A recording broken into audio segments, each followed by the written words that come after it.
ایک تو عمران خان جو ہے وہ ہر اپنے جلسے میں آپ کی ایک جو کلپس دکھاتے ہیں کہ آپ دنیا سے مانگنے میں بڑے ماہر ہیں اور وہ کوئی کلپس آپ کے دکھا دیتے ہیں. دوسرا وہ کہتے ہیں کہ جناب مانگنے کے بارے میں کیا کہ پیسے مانگنے میں بڑے آپ ماہر ہیں، کلپس دکھاتے ہیں مختلف جلسوں میں اپنے. تو یہ جاتے تھے وہاں پر پیسے دینے جاتے تھے باہر. تو اس کے میں ساتھ اگر مانگنے جاتا ہوں تو یہ پیسے اپنا تجوری لے کے جاتے تھے باہر. دوسرا اس کے جواب مجھے دے دینا, یہ بھی فیصلہ کر دیتے ہیں. دوسرا وزیر اعظم صاحب دوسرا وہ یہ کہہ رہے ابھی ہیں فیصلہ کر لیتے ہیں. جی دوسرا وہ یہ کہہ رہے ہیں کہ میں اپنے ایک بال سے 3 وکٹیں گراؤں گا. ایک انہوں نے آپ کا نام لیا, ایک آصف زرداری صاحب کا نام لیا, اور ان کا یہ سینٹر کی جو وکٹ ہے وہ بڑی امپورٹنٹ ہے.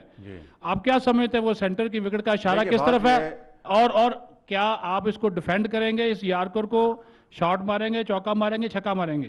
دیکھیں بات یہ ہے, پہلی بات جو ہے مانگنے کی, یعنی میں کشکول کے بارے میں ایک میں انگریزی میں محاورہ کہتا ہوں, پھر آپ اس کو مائنڈ کرتے ہیں کہ یہ شہباز شریف کی بات نہیں کرنی چاہیے. مجھے یہ بتائیں کہ 75 سال ہم نے پاکستان کو وہاں لا کھڑا کیا ہے کہ ہر معاملے میں, اور میں اوپنلی کہتا ہوں کہ اپنی کابینہ میں, اب جلسوں میں, میٹنگز میں, کہ اب باہر جاتے ہیں تو وہ کہتے ہیں کہ یہ مانگنے آئے ہیں, یہ دوستی حال چال پوچھنے مانگنے آئے ہیں بالکل. تو ان کا یہ مجھ پہ الزام, اپنے چہرے کو آئینے میں دیکھیں کہ کیا جب یہ 4 سال جو رہے ہیں یہ جا کے تجوریاں ان کو دیتے رہے, یہ کیا اپنا پاکستان کی بہت یہ خیرات کر رہے تھے, پاکستان کی دولت وہاں پر تقسیم کر رہے تھے. کچھ خدا کا خوف کرو, بیڑا غرق کر دیا پاکستان کا. اپنے چیلوں اور اپنے جو کرونیز ہیں, ان کی جو ہمشیرہ صاحبہ کو FBR سے NRO کس نے دلوایا تھا, بتائیں نا مجھے.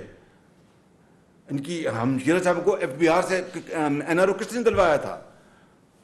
NRO انہوں نے دلوایا اپنے ہمشیرہ کو, جنہوں نے اپنے ایسٹ ڈکلیئر نہیں کیے, اور مشینوں سے یا پتہ نہیں کس سے وہ کہتے ہیں میں نے یہ پراپرٹیاں بنائی ہیں دبئی میں اور نیو یارک میں. ان کی ڈکلیریشن جو ہے وہ اتنا بڑا سوالیہ نشان ہے. تو اس طرح قوم کو, اپنا پوری اپوزیشن کو اس طرح کے الفاظ کہنا, یہ ایک بہت بڑے خطرے کی گھنٹی ہے. میں پاکستان کے 22 کروڑ عوام اس ملک کی تقدیر کے مالک ہیں. میں ان سے گزارش کروں گا کہ آپ جو فیصلہ کرنا کریں, لیکن دیکھ سمجھ کے کریں. یہ شخص پاکستان کی وجود کو میں سمجھتا ہوں کہ بہت بڑا خطرہ ہے. میں آنیسٹلی آپ کو بتا رہا ہوں. بالکل جی ثناء اللہ صاحب.